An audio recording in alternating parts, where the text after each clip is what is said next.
2020 is pulling everyone's mask off. I mean, whether it's Democrats and their murder of the Me Too movement and their blind support for someone like Joe Biden.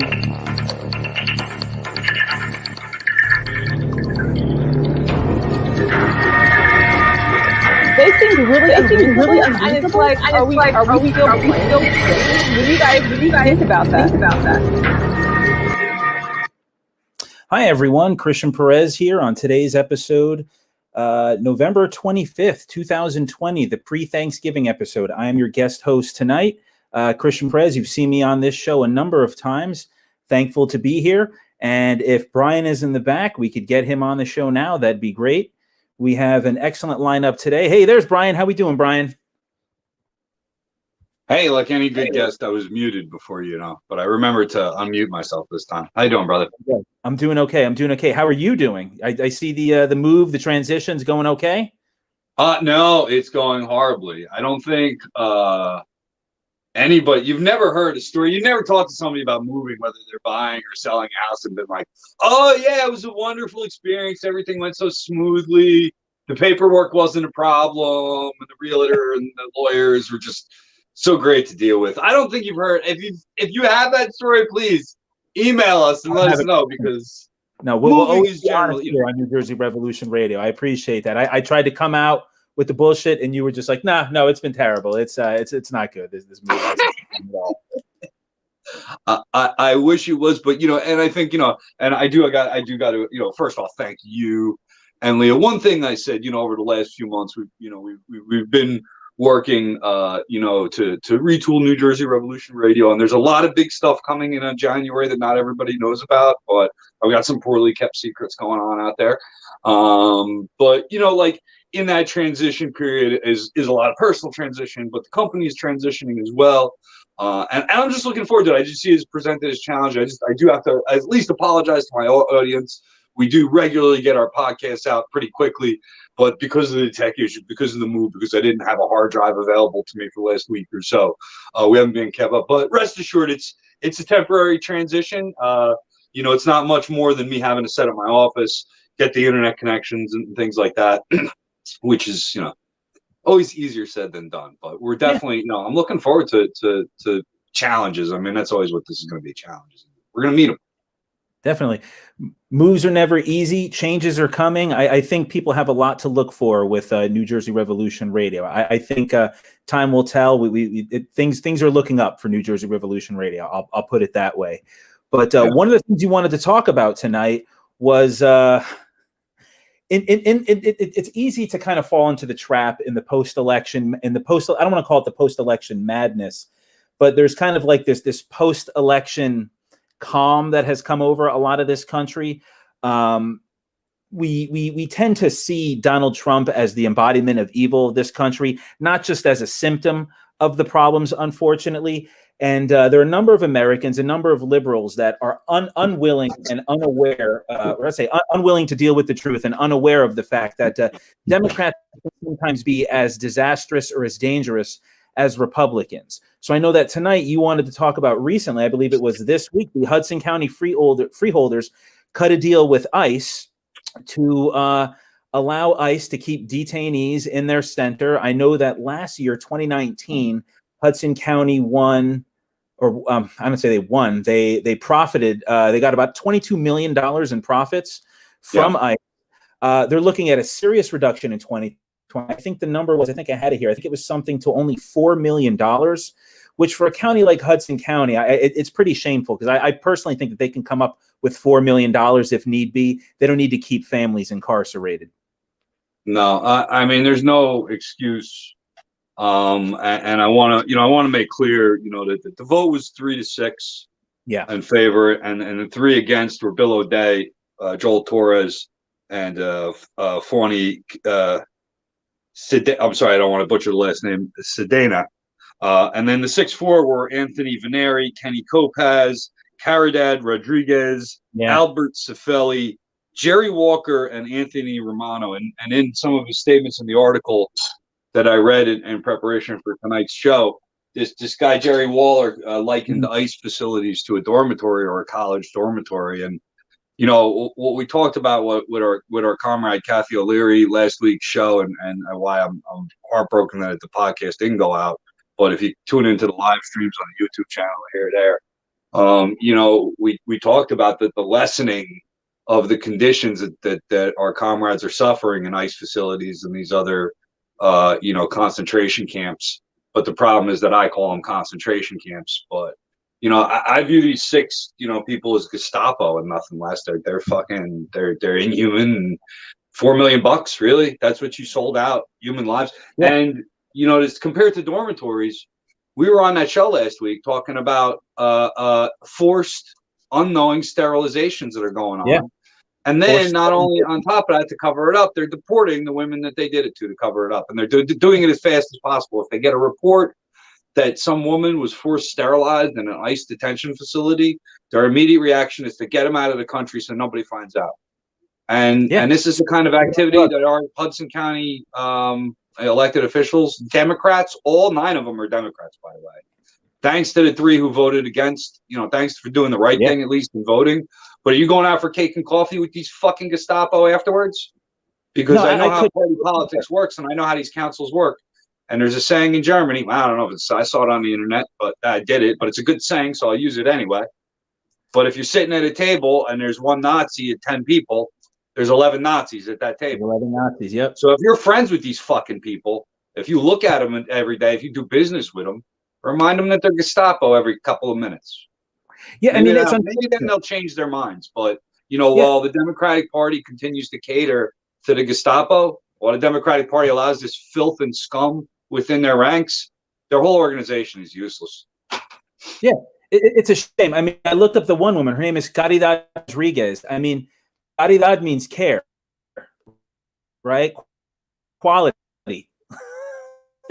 and this woman is oh no, being detained, and it's unfortunate. It looks like I'm losing a little bit, Brian. Oh, it looks like you're back. But this guy Jerry Walker, he actually, the one who likened the ICE facility to dorms, he also said, I have the quote here. He said that Americans that look like him, i.e., white criminals in the jail, are locked inside their cells 23 out of 24 hours a day. So these are people that went through the justice system, are criminals, committed crimes, were found guilty. And he's likening them to these refugees coming from Central America, trying to avoid violence, trying to avoid policy. And then when they get here, they have to face forced sterilizations, family separations. The children are being sexually abused. And then it's I mean, we live in a country where half the people voted for it, saying it was okay. Yeah. So I mean, it's a shame.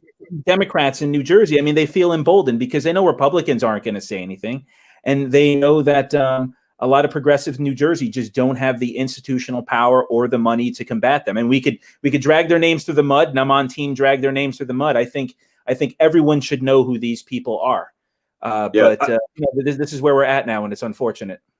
The lack of any real progressive political party in this country when you have 2 right-wing political parties, and you know, and the Joe Biden victory right now is being seen as a victory for the center. I mean, what you're saying is, you know, his appointments, his cabinet. Bernie ain't getting no posts. So Elizabeth Warren ain't getting. And not that I'm endorsing either of them as politicians. I'm not, but at least they can be considered the left wing, and they're going to be nowhere near that. They're going to be persona non grata from what I can see in this administration. Yeah, so, I mean, I was going to hold off on for when Peter came here, but that's how I feel. I mean, so Biden hasn't filled. He still has only filled a couple posts, but I'm not holding my breath for Bernie. Elizabeth Warren. I mean, I think you and I are both on the record with Elizabeth Warren. I mean, talk about blowing it. Like she had a chance in 2016. She went with Hillary. She had a chance in 2020. She sold out Bernie. And it's like, talk about someone that had every opportunity to be a part of a movement getting built, to be like the mother almost of a new America. And she just kind of sold out and went for the establishment. And she lost almost all of her progressive credibility. I mean, people were calling her a snake, which is unfortunate. But if you don't want to get called a snake, don't act like a snake. You know, don't be the wolf in sheep's clothing. And that's what she's kind of turned out to be. And I feel like she used to inspire people, and I think she still does, but like she's going to fade into irrelevancy. And it's unfortunate because she's someone who could have, in my opinion, at least really made a difference. And she never really reached her potential. And it was intentional. And for me, that's that's a loss. I mean, she really could have been something. It's a shame. One of the calls I've heard in the media and coming from even some people taking appointments from Biden is that activists need to continue, and we need to continue to organize. And you know what? Listen, where there's common ground, I'll definitely agree. Wherever you're at, I think the focus off electoral politics, and I know we're having some discussion here tonight because it plays into it. But I will say this: I say that the hatred of Trump now comes out of the spotlight, and I think we have to now turn this into some attention to the issues that are truly affect our communities, as either whether you're for Black Lives Matter or immigrants' rights or workers' rights or whatever these massive attacks on our society by moneyed interests have been over the last 30 years, whenever you want to start that timeline. Which could be argued from the very founding of our country. We have to take this moment now to make sure the focus turns to those things, because if not, we can see very clearly that we're in for a long road of a love affair with Joe Biden. And I've heard, a lot of credit being given, CNBC and MSNBC, and always giving a lot of credit to Black voters, African American voters that really supported Joe Biden in a lot of states, but they supported a white man who's staffing his office and cabinet positions with a lot of establishment corporate figures. There are a few appointments which have broken some ground, and I don't want to take away from historic appointments like when, and I can't remember the name of the department, but it's a department that oversees Native American treaties, and a Native American is going to be in leadership in that department. So I think there's definitely places where we can say, hey, okay, we're having an effect, but certainly the overall feeling of this administration and what takes place over his first 4 years is going to be based on how much we don't take their politics seriously, and we take our issues seriously. We take, whether whether I can feed my family in my home state, or whether I have to become a refugee and run to another state because of COVID, and we haven't gotten any financial relief in months, as workers. So are we paying attention to that, or is it, yay, Joe Biden and Trump is gone? Because I think that can only last so long before the next Trump comes along. Yeah, I mean, for me, I mean, I really think Joe Biden needs to deliver. I don't know what that's going to look like. I don't know what to expect from him. I'm very much aware that if it's not Trump, you're going to have another president, QAnon, trying to run in 2020. I think Trump laid like a playbook, or he set the playbook or laid the groundwork for how to be a right-wing monster in the future. The thing is, Trump, I think we've come to realize he's not really so much a megalomaniac obsessed with power as he is a narcissist obsessed with gratification and fame. If he was more intelligent, if he was more knowledgeable about politics, if he had stronger willpower, I think he could have done a lot more damage. I think there was this talk about the coup, and I'm going to admit I was uneasy about it in the beginning, all those changes at the Pentagon. I do have some faith in our institutions, but I don't have faith in the Republican Party. I don't have faith in, a military or Pentagon run by Trump or conservatives. So I think that uneasiness, at least a week or so ago, was definitely warranted, and I think it was justified. I think now it's looking like Trump is just a buffoon. I mean, Rudy Giuliani, I don't know if you saw, his face was melting last week. The robot, the human suit was melting off the robot, and he was showing his true form. But I mean, it's turning into this bumbling circus. It's turning into another grift. I heard Trump was raising $10 million a day immediately following the election. That money is going to go towards future court cases, trying to buy off future Republican politicians. I mean, even on the way out, the guy is still grifting his followers. So, that's where we're at with Donald Trump. Yeah, but it's again, I think we got to bring it back home, and I think it's from my perspective, just from a personal story perspective, as I start to think about the new year, getting through the holidays, not seeing family, staying home, being safe, like we really should all be. And I don't know if we talk about the millions of morons getting on airplanes. But I mean, while we get through these holidays, my thoughts turn to 2021 and building up independent media and continuing to facilitate, organizing between comrades, even though, I live a little further north, it doesn't mean, I really gone anywhere, because I've built up a network from being a stay-at-home dad and going through everything, kind of building homes. This is where I work, is on the internet. So it doesn't, matter our location. I see a lot now having a different perspective and having been up and down the East Coast for the last 3 months. I hope that that's reflective in the programming here, and that you start to see, more diversity. I strive for more diversity. And to me, that means just a wealth of experience. I don't like to think of diversity in the traditional, checkmark sense. I like to just kind of try to expand and see where that leads me, and look for, really, when I deal with media work, is expertise and talent and energy and a passion for this kind of work. And you've shown me that. Leah's shown me that. So many of our guests, our guest hosts, have shown us that. And I think that the more support we get from the people at home watching, and I know they're watching and listening, and I'm really thank you, Q. Q's one of them too. Q's been out there. I mean, he's supported us, just retweeting, just letting people know, that people are looking at to expand New Jersey Revolution Radio and to expand our reach and to expand our base of support. It means a lot to me seeing that. Yeah. And it's nice taking my hands off the wheels a little bit tonight and watching your show. Definitely. So since I'm hosting, there's a couple points I wanted to make. I wanted to pick your brain out. I wanted to pick your brain on. Sorry. Number one, I don't know if you're familiar with the YouTube host / television host Lee Camp. Have you heard about him? I think he has a show on RT. It came out. You did? Okay, so that's hilarious. So check this out. Apparently, Facebook is now flagging him as Russian state-controlled media. Have you seen that? I'll be. Which I would say those Soros checks haven't cleared, so if we can get some money from the Russian government, that would be good. We're only going to push Soviet-style propaganda, but if you can get that Russian money, we'd really like it.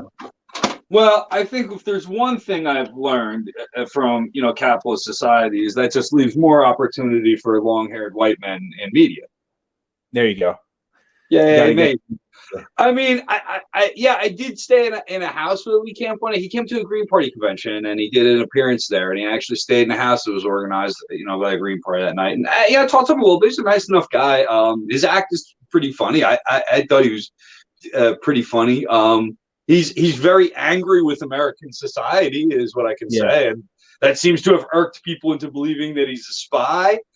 Yeah, I don't know. I mean, I can think of a better cover than being on Rush RT. Like, if I'm going to sneak around and do covert stuff, I probably wouldn't brand myself RT and do it. So, I have mixed feelings about RT myself. They also put, Yeah, I'm not a fan of Putin, but I will take Putin's money to push Soviet-style propaganda. That'd be great.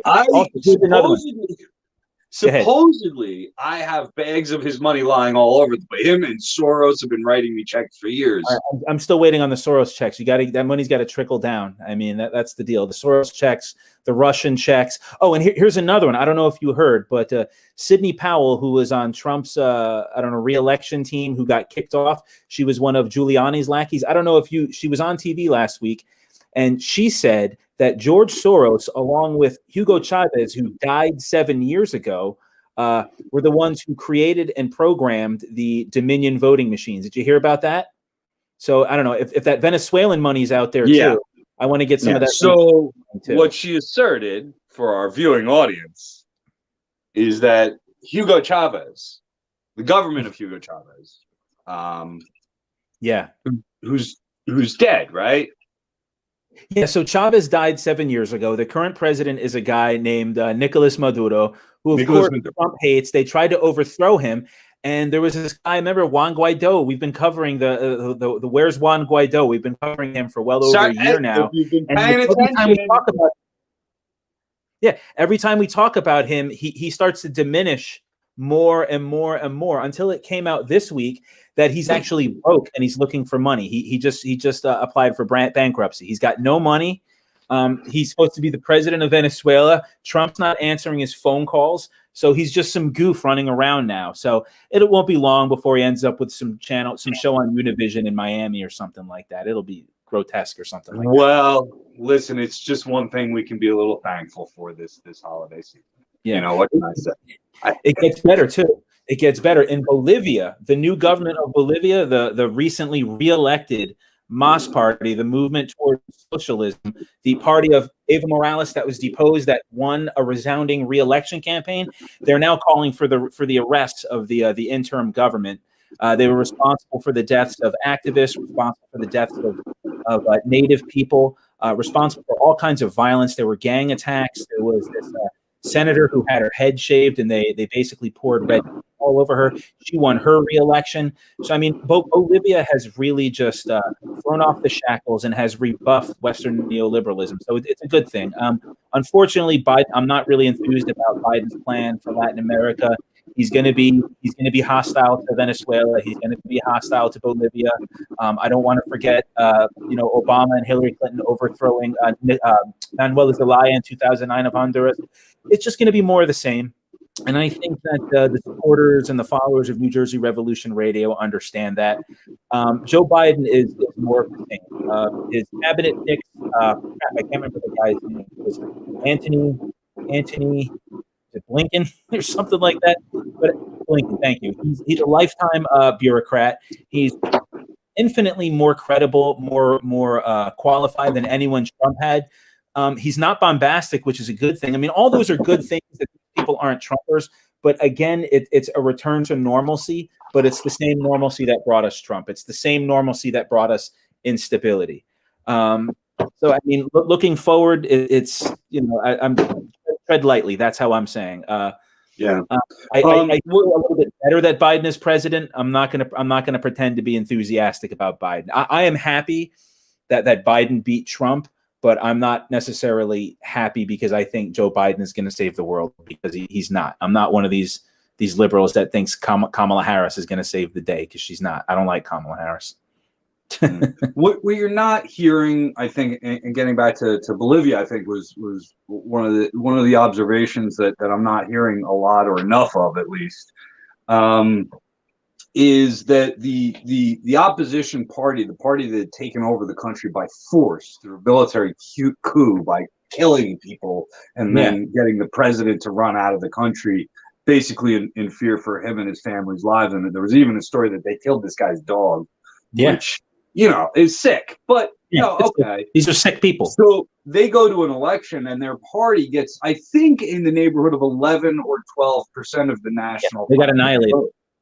And so this shows you that, I don't know what their popularity rating was before they decided to, murder their own population, but that's not politically popular in general. But, it just goes to show you that these forces in South America in general don't really have a problem with slaughtering whole lots of people in the pursuit of what basically is natural resources, the mining, the deforestation, ecologically harmful industries, which we don't want to see. Which we export now. A lot of what we do as a country is export the negative effects of capitalism so we don't see them.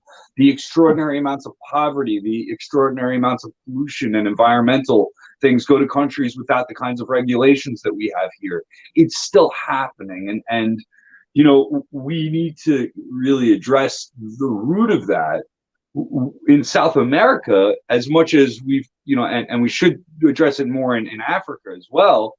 But also South America has we have the same colonialist mentality, and at times, given the modern age, is just as and even more violent at times. Going back to September 11th of 1971.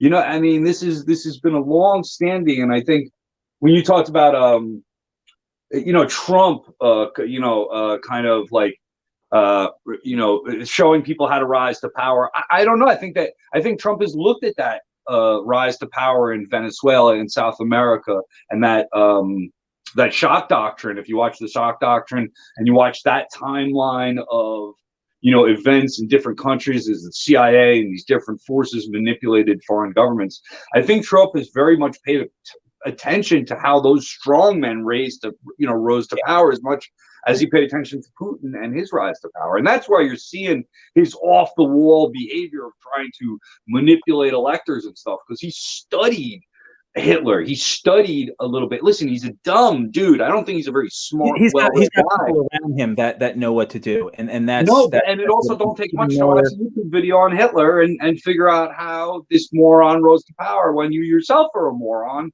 and you've risen to power. It's lying to people. Work for stupid racist people. It's lying to people, having an ineffective media, having an ineffective liberal party. I mean, I've said a number of times, Democrats bring knives to the gunfight. And the thing is, and I'm a registered Democrat. I'm not trying to beat up all Democrats. There are good Democrats out there doing good work. I'm talking about the Democratic leadership. Hey, look, there's everyday Democrats, your local Democrats, they do good. There's a lot of them out there doing good work. It's the Joe Bidens of the world. It's the Hillary Clintons. And then it's all of these little, when I had Peter on my episode of Modernity and Absurdity, we talked about it. It's like these little, these party hacks, these gadflies that think that they're going to end up becoming Rahm Emanuel one day. Like they're so pulled into the party that they're not willing to think outside the box. And I'll probably say this later with Peter, is how many times you got to lose before you change up the strategy. And Democrats just, and I'm not even saying, the Medicare for all platform is going to win, but it is winning. And, if this were a fight or a sport or any kind of competition, if your strategy fails and fails and fails and fails, maybe it's time to try a new strategy. And I think that's where the Democratic Party needs to be. I think the leadership of the Democratic Party is just as guilty as any run-of-the-mill Republican. So it's an uphill battle. I'm not necessarily an optimist. But no, that's just how I see it.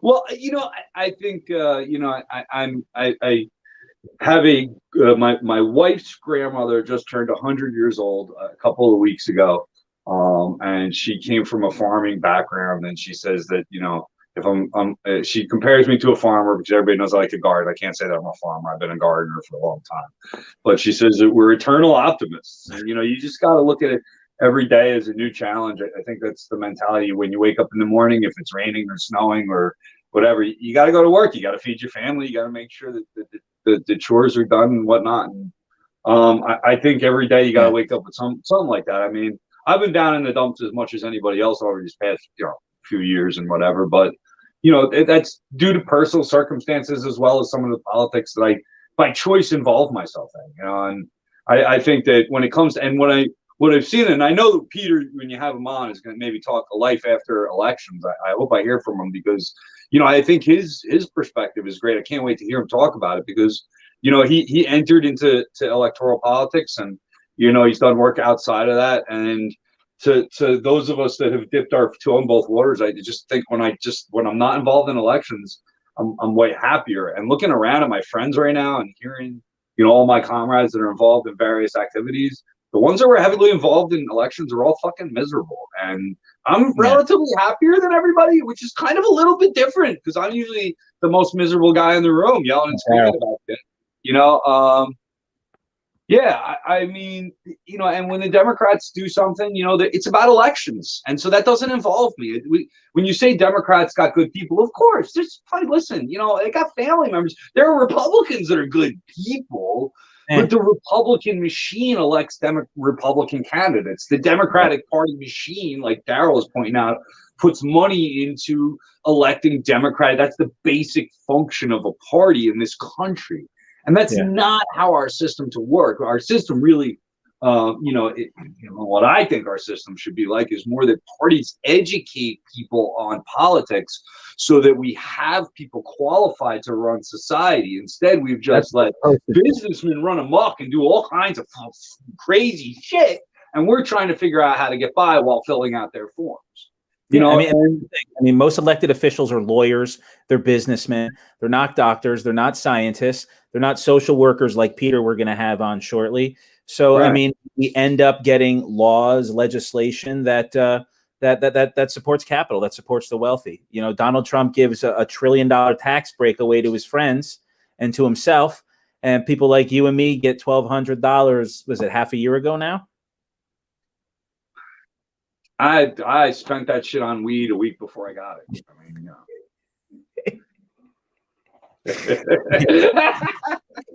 Yeah, jeez.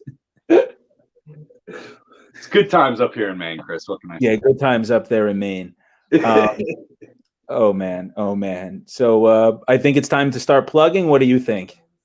Sure, man. I just want to, of course, tonight I just at www.njrevolutionradio.com/donate.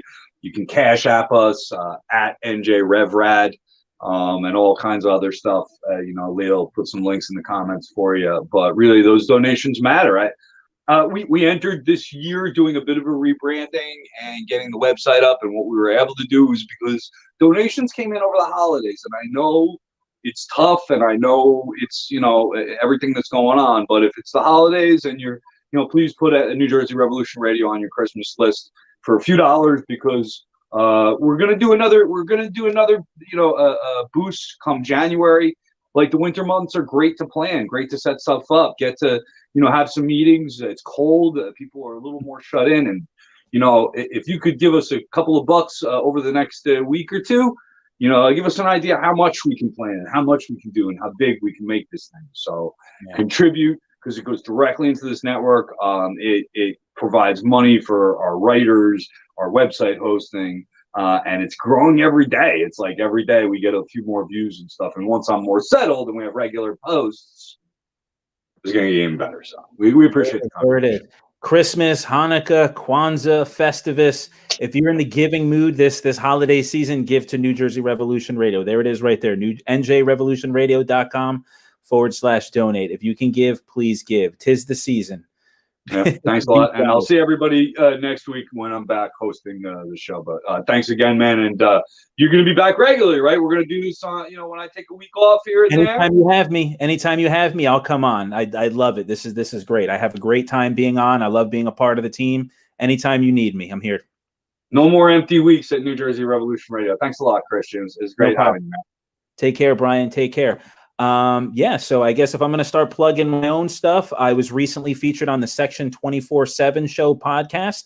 The host is a guy named Mike Lipinski. He's South Jersey, Philadelphia. It's a South Jersey, Philadelphia based podcast, primarily focusing originally on sports, but now branching out to politics, life, and entertainment.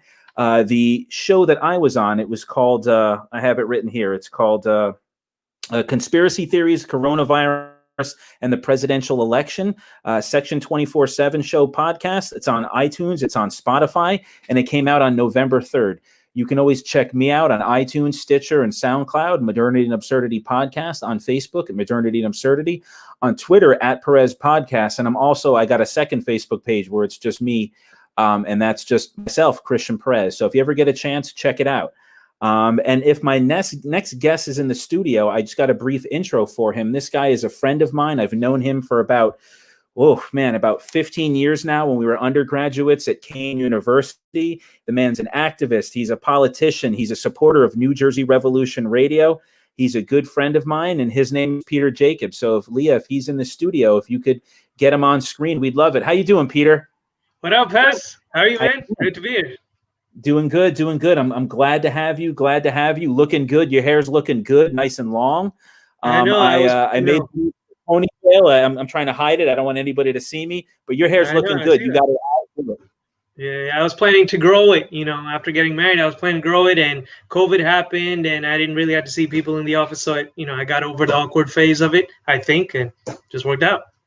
See, I see you're growing the beard too. My wife doesn't like the beard, and it gets annoying for me after a while, so I kind of trim it. It does. I had to trim down for the holidays, so I don't get any turkey around and stuffing all over the place.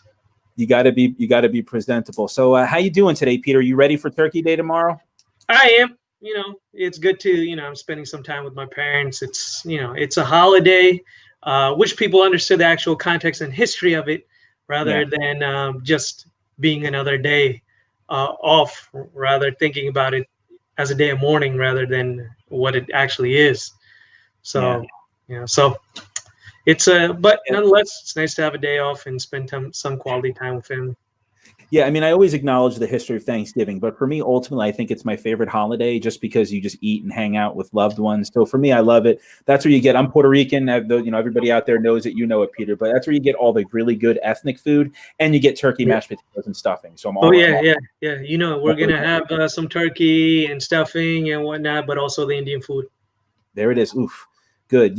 Oh man, you guys make samosas? Is that you guys? No, is that a different? That's us. That's us. Not sure if it's going to be at the table tomorrow, but we'll be there again at some point. I love samosas. They're good. They got a good kick for them. So I wanted to ask you, Peter, again, thanks for coming on here today. So I mean, I know COVID's running rampant. So I know you're growing your hair out. You're not really going into the office, but pre-COVID, and then even right now, what have you been up to? So right now, basically helping out Our Revolution here in New Jersey build up. So helping out with those efforts. I helped out a few campaigns where I could, all the candidates who ran on a progressive slate throughout New Jersey, from Congress to other levels, even supporting a local school board race over here, helping out people where I can, people who I believe in, who have good intention and want to stick it to the machine. Yeah. I mean, even going back on my show, Modernity and Absurdity, you were on. There's Brian. Brian's got to be snarky. So on episode 6, July 30th of 2018, people can go back and they could listen to that one and they talk about that. You talked about the frustrations and the troubles you had, running for office. I think it's still relevant now. I think people should check it out. But I wanted to ask you, what's life like after an election? Life is actually great. I knew what you guys were talking about. I heard what you guys were talking about a little earlier. You have so much more freedom when you're not running for office, because when you're running for office, you're stuck in this bubble of hearing so many sentiments. You got to feel what your district is feeling, and you got to. And I live in the brunch liberal, farmer belt over here, and it's you got to be careful about what you say. And I was all about Medicare for all, Green New Deal. We pushed those issues. Without that, we didn't sacrifice any of our values and stuff like that. But you had to frame it in a certain way, put it into a business context, But after running for office, you have so much more freedom to criticize the Democratic Party, the institution in and of itself. And it makes you feel better. It's not eating away at you, making those phone calls, dialing for dollars, doing the ridiculous stuff. Now you can focus on the real meat. And I'll be honest, Paz, man, I am done with electoral politics. I think if 2016 at the presidential level didn't teach you anything, and 2018 didn't, 2020 should have. Bernie would have won, and he would have won by a long shot, and they screwed him over again. And if they're doing that at the national level, I'll tell you firsthand, they've done that to me in 2016. I've seen it happen in 2018, coming in as the Democratic Party nominee in 2016. People did not care about this district. Nothing fundamentally changed about this district, But everybody, all of a sudden, everybody and their mom wants to run for office in 2018. People from outside of your district want to show up and run. What? Yeah, there was blood in the water for Leonard Lance, and you're the one that drew that blood. I mean, you're the one. What did you end up with? Like 44% of the vote? Yeah, and no institutional support. Yep. So like the same problems that Bernie ran into in DC are the same problems you're running into in Union County, New Jersey. It's people unwilling to think outside the box. It's people tied to this neoliberal consensus that has brought us Trump. And I think we can talk about that in a few.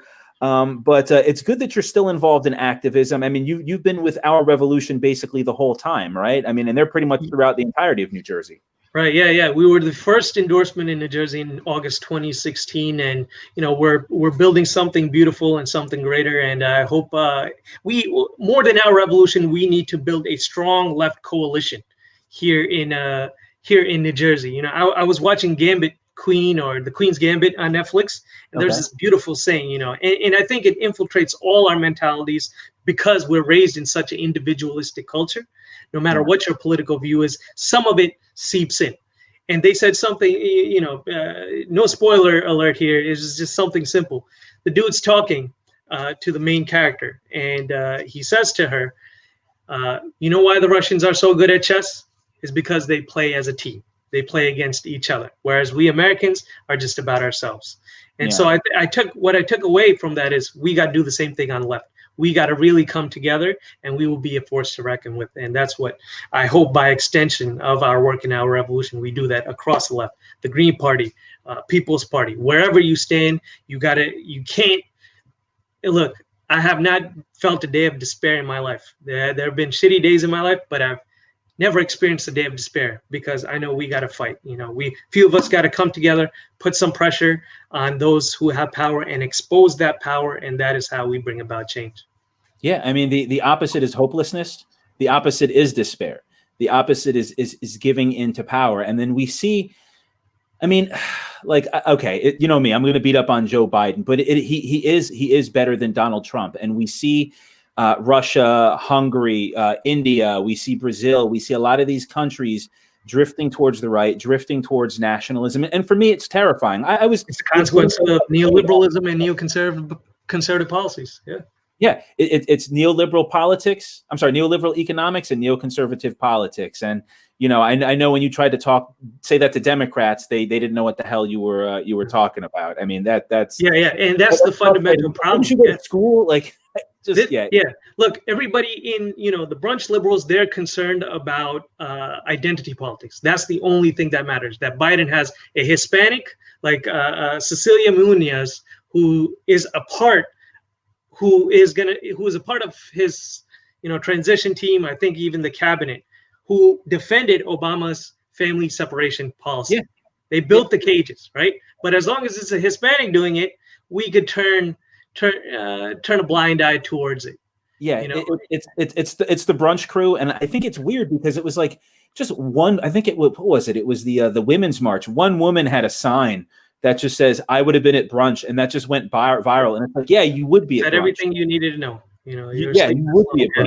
Yeah. And I think those two terms, you can't have a serious conversation about politics unless you understand what neoliberal economic policies are and what neoconservative foreign policies are. I can't take you seriously if you can't define those things in some way, some shape or form, or understand those concepts. Yeah, I'm going to go a little bit inside baseball for a second, but I remember my professor in graduate school, this guy, Dr. Chang, he made some comment about neoliberalism and one of its intellectual founders, this guy, Francis Fukuyama. And I kind of chuckled because I'm the only person who would chuckle in a graduate class. And he's like, well, what's so funny, Christian? And I was like, Fukuyama trying to blow off neoconservatism, trying to wash his hands of it. That's like Dr. Frankenstein trying to wash his hands of the actions of the monster. You can't do that. You helped create better myself. Yeah. Yeah, you helped create this. I mean, you're the guy who said this was the end of history. You're the guy who said that neoliberalism is going to, or he didn't say neoliberalism. They never say neoliberalism. It's just Western democracy or capitalism or whatever the heck. Yeah, open markets, free markets. Yeah. Yeah, I mean, I tell that to my students. It's like, look, we've got Islamic terrorists, we've got white supremacy, we've got nationalism, we've got all these other horrible isms that have arisen in the past 30 years and have become emboldened as a result of the failure of neoliberal policies, of neoconservative foreign policy. I mean, it's terrifying. I mean, Barack Obama, when you look at Syria, when you look at Libya, these weren't victories. And then if Biden's going to fill his team, his cabinet with the same people, all it's going to do is keep bringing us back to the same problems. And it's unfortunate. Yep. And it looks like it, it looks like he's filling his, the Secretary of State, this guy, Blinken. In fact, it's interesting with Blinken because he was, he supported the war in Iran. And it's interesting in the sense that when the whole Libya thing went down, when they got rid of Gaddafi and stuff, and keep in mind, Libya was the wealthiest country in Africa. They wanted to peg, because the oil, right? They had one of the largest reserves in the world. Gaddafi wanted to peg a currency in Africa to his own currency rather than the dollar, right? Yeah. I mean, this is a guy who grew up in poverty. And one thing he ensured when he came to power is to ensure everybody had a home because he grew up homeless. Everybody has healthcare, everybody has education, and everybody has a home, right? Medicare for all, free housing, tuition-free, debt-free college, whatever, right? Say what you want to say about him. There's some bad, evil stuff. You shouldn't be in power for all your life, whatever. Yeah, but he did those things. And the U.S. did not want to see that example repeated throughout Africa, where we have the most interventions which people don't know. People think it's the Middle East, but it's in fact in Africa. We are sending people to train people to fuck up that country even more, you know, in Mali and places and such. And so Blinken wanted to overthrow this guy and intervene, and Biden did not. Yeah. You know, so I mean, I there's different schools of thought here, neoconservatism, and it'll be interesting to see. And it's always evil that prevails at the end. Yeah, I heard like initially that I heard Biden was considering putting Mitt Romney in his cabinet. How many Republicans put Democrats in their cabinet? It's like it's pathological. It's like Mitt Romney. Like I understand he doesn't like Trump. Like I get it, right? But he's still a Republican. He's still like, was it the Bain financial guy? He like we like liberals have this obsession with just whitewashing conservatives. Like we saw the images of Michelle Obama getting all huggy with George Bush. Yeah. And it's like Bush was like, you had Reagan, and then you had Bush, and then you had other Bush and Sarah Palin, and now Trump. It's like he's a step in the decline. Why are we putting this guy in a pedestal? We have soldiers with PTSD. They're deformed. They're dismembered, and he's painting pictures of dogs, and everybody's happy. Right. Like they forgot that, you know, the whole Iraq war situation, you know, the whole, you know, everything about Bush. George Bush, the lesser, you didn't think it could get worse, and then it got worse with Trump. Well, and you know what's frustrating is I remember telling people it's going to get worse, and people were like, "No, I mean, Bush ain't that bad. It's not going to get worse. They're just going to get dumber." And that's what I tell people right now. The fact of the matter is, if we don't put these popular programs, Fox News on election night show the popularity of not Medicare for all, but a government-run healthcare program. That's not even what people are fighting for. But a government health program has support. A Green New Deal, tuition-free college, all this popular stuff that people on the left talk about are popular across the country. And if we don't ensure those things, somebody worse than Trump with an actual ideology is going to show up and shake this country up. Yeah, I mean, it's terrifying. I mean, I got into it with a relative. He called me up, and I was like, look, I mean, they passed $15 now in Florida. You got white Gusano Cubans to vote for $15 now. You look, you don't have to call me a socialist. You can call me a goofball. But if we pass the $15 now, you can call me whatever the hell you want. If we get Medicare for all, you can call me or call it whatever the hell you want. And it's like, I think Alexandra Ocasio-Cortez, who you endorsed before anybody, she went public and she said, look, every single legislator in a swing state that campaigned on Medicare for all won. Yet you see Democrats pushing this, the Rahm Emanuel Democrats pushing this narrative that it was actually the left that cost them the election. I mean, these people got shellacked in everything but the presidency. And in fact, we expanded the squad. The squad expanded, right? Yeah, the squad the centrist lost. You know. Yeah. I mean, and I think this speaks towards voting. Also, there are people who think it's cool to not vote. They think that they're not. I mean, and I understand electoral politics are weak, but I would rather have the squad grow incrementally every couple years than not have anybody at all in there, you know, saying anything. I have to agree with that. Now, I'm not happy with, you know, calling Pelosi Mama Bear and some of the things, like the fact that they supported Pelosi without a fight, without a demand, without even if it was just ceremoniously, symbolically, just to force some issues onto the table with some power. You know, I know they're not there, but I think what people need to realize is if you're not talking to them directly, if you're not on their Twitters or Facebooks or calling their offices or demanding a platform like this, like, yo, entire squad, we 100 people, 500 people, 100,000 people want to meet with you and let you know our concerns. If we're not doing that work, guess who they're going to listen to? They're going to listen to Pelosi. They're going to listen to Schumer. Because if you're stuck in that DC bubble, the Democratic Party is going to change you, and you're never going to change the Democratic Party. So we got to have their backs, and we got to light the fire here at home to ensure that they have the fire in DC. Institutions are inherently conservative. They will inherently revert to doing what they've been doing. So, I mean, in that DC bubble, I mean, those people, they don't live in the same world as the rest of us. That DC bubble. I mean, they might know more than the rest of us in some issues, but when it comes to looking at the big picture, I feel like a lot of them are trapped. Like they didn't see how popular Bernie was. They didn't see. None of them saw how popular Trump was. None of them saw Trump coming.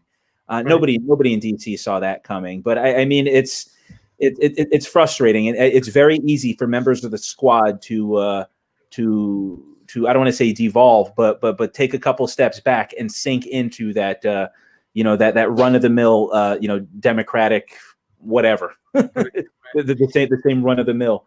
But any other thoughts? I mean, picking your head on Biden's victory. I mean, it's definitely Biden is better than Trump, right? We need to come out and say that Biden is better than Trump. In many ways, it's the same thing. But any other brain droppings you'd like to give us talking about this election? Anything? Well, I say it like this, going back to what we said, it's all these neoliberal policies. It's the policies of Barack Obama that ultimately led to Trump. And I wish he'd admit that in his book instead of just evading any responsibility whatsoever for losing over 1,000 seats, losing the Senate, losing the Congress, and then leading to Donald Trump. So, I mean, he didn't do that in his book, and he ain't going to do that in his follow-up. But this is what I tell people when I see, this is how I compare Democrats and Republicans. We're all heading downhill. We're all on the bus. The only difference between Democrats and Republicans is the Republicans got their foot all the way down on the accelerator pedal as we're heading downhill.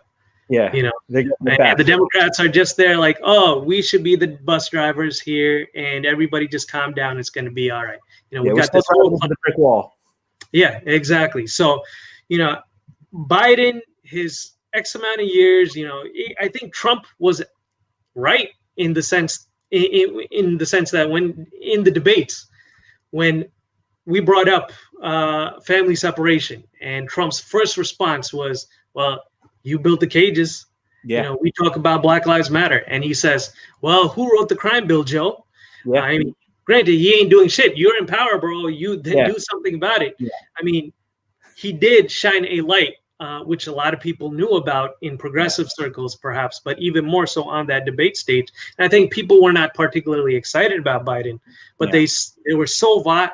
They just saw Trump as so vile and against at core what America is. And look, I'm relieved that I don't got to hear this guy's tweeting. I like to see him lose because for the first time maybe in his life, he's actually lost something and nobody got your back either. Because nobody in the DC world, nobody in the corporate establishment or media establishment really likes you, including Fox News. So I just want to see this guy spin into oblivion, have his guts shown as who he really is, just some low-level shithole that doesn't care about anybody except for himself. And I hope that's where he lands with his Trump TV and it becomes a grand failure. I mean, I hope it's a failure too. I mean, the thing is, I think if I were Trump TV would be a good idea, but is he too much of a con man, grifter, and buffoon to actually pull it off? Because if he was smart, it would be successful, right? I mean, people want that. I mean, he got people to turn on Tucker Carlson. He got people to turn on Fox News. He got people to turn on all kinds of institutional conservatives. So, I mean, if he were smarter, he would be so much more terrifying. But it's because he's such. He doesn't understand how the world works. He doesn't understand how the world works. He could have easily got reelected. I think if he'd done two things: develop institutional power within the DC establishment, and develop those relationships in the corporate establishment. And at the same time, if he took care of people during COVID, I think it would have been a Russian if he did something during COVID that was meaningful, an actual stimulus that took care of people. But he did neither of those. He just went on Twitter and fell asleep with his phone in his hand every single night. And, what to expect from a buffoon. Yeah, I mean, for me, I'm like, look, I mean, you're a conservative president. And I understand you're a goof and you're an idiot and your campaign was like a shit show. But it's like once you're in power, these organizations, these institutions are more than willing to do what you want them to do. And it's like instead of picking a fight with this deep state that didn't exist, right? He could have had the executive branch eating out of the palm of his hand, but instead he's such a narcissist he couldn't take any criticism, so everybody became an enemy. It's like people are ready and waiting for a Republican to come in and tell everyone what to do. And he was just like in over his head. And it's like, how are you picking a fight with the FBI? You're a Republican president. That's not what happens. That's not something like what are you doing? And I hey, I love it because thank God he's an incompetent, but it's like, it's obscene. And actually you kind of jumped the gun on me. I wanted to ask you, if COVID never happened, does Donald Trump win in 2020? Ooh, good question. I mean, people still find him vile. I mean, people are just so tired with the whole electoral process. I mean, there is a branch of people who resisted and was prepared to vote against Trump, no matter who it was, right? Yeah. But nobody was excited about Biden. I mean, if you looked at the primaries, it was Bernie or Buttigieg, more or less. And Biden didn't win a single primary. He came in everybody's fourth or fifth preference. Kamala Harris didn't even make it to Iowa, and here's these two people that nobody ever wanted show up. Yeah. I think at the end of the day, when it comes to presidential elections, does my vote really count? Not so much in New Jersey, but also it's the Electoral College. Hillary Clinton won by 3 million votes, but the Electoral College said, we're going to give it to Trump. At the end of the day, I don't think we determine elections. If elections mattered, it would be illegal. Yeah. I mean, there was that thing where they were like, well, Trump is going to tell the Republican electors to vote him anyway. And it's like, they're not going to do that. But it's like, why is it set up that they can? Like, why is that even an issue? Like, why is there this, I mean, I know why, right? Like the founders of this country wanted to do what did they call it? Excessive democracy. They wanted to do everything they could to take away the power of the masses. So it's all by design, right? I had students say, why doesn't the system work? The system works fine for the people running the system. Exactly. I mean, that's, I guess I'm just beating that dead horse again, Peter. But I think we can wrap it up here. I want to say thank you so much for coming on the show. You're a great activist. You're a great leader, and more importantly, you're a great friend. And it means a lot. And here we see Kathleen McMahon saying, "Keep teaching. Tell it like it is. Medicare for all. Guaranteed housing." Thanks, Peter. Definitely. Thank you, Peter. So, anything else you want to plug, Peter, before we go? And anything you got coming up? You want to talk about Our Revolution, what you're doing up in Union County, or anything at all? Yeah, Our Revolution, we're restructuring a little bit, building our efforts. One thing I'm going to say to everybody, get involved. If you are on the left, get involved. One thing I just learned about, I think, is a good tactic. And I think it's a means of exposing did we lose Peter? Those in power. Go ahead. Yeah, I think what we need to do is call your elected officials, whether they're your state senator, they're your freeholder, they're your Congress person. Get 100 people. Yeah. Get 100 people, more if better. Put down a list of names of those people. Tell them what they are. Tell them, they're a teacher, they're a doctor, they're a janitor, whatever they are. They're retired, Air Force, former Navy, whatever it is. So they see, these are people who are serious in my district. Get those people together, show up, have your congressperson show up and say, we support these things. And if they don't, expose them. Yeah, that's the way we're gonna bring about change on our level and get the people we want in power. We not only get our issues out there, but then we get to differentiate them with the people that we actually need to see in power. Yeah, I mean, Peter, I could talk to you all night, man. I mean, every time you talk, there's always more questions I have. But again, from the bottom of my heart, thank you, Peter. Thank you for coming on today. I wish you and the family a happy Thanksgiving, and I hope to see you soon. Thank you. Right back at you, Fess. Thank you, Peter. So this is me, Christian Perez, signing off. I want to say thank you to Peter Jacob. I want to say thank you to Leah backstage. And of course, I want to say thank you to Brian Powers, our senior organizers. And if you out there like any of the programming you saw, if you like anything you heard, or if you are in the giving mood this holiday season, don't forget to give to New Jersey Revolution Radio, njrevolutionradio.com/donate. If you can give, please give. My name is Christian Perez. I'm going to be your part-time guest host. There it is. njrevolutionradio.com/donate. For those of you that know me or don't know me, my name is Christian Perez. You can find me iTunes, Stitcher, and SoundCloud, my podcast, Modernity to Absurdity. You can find me on Facebook at Modernity to Absurdity. You can find me on Twitter at Perez Podcast. And if you don't like me, love me, hate me, or whatever, and you want to send me an email, you can find me at Gmail, at perezpodcast@gmail.com. So once again, this is Christian Perez wishing you all a happy Thanksgiving. Take care of yourselves out there. Goodbye.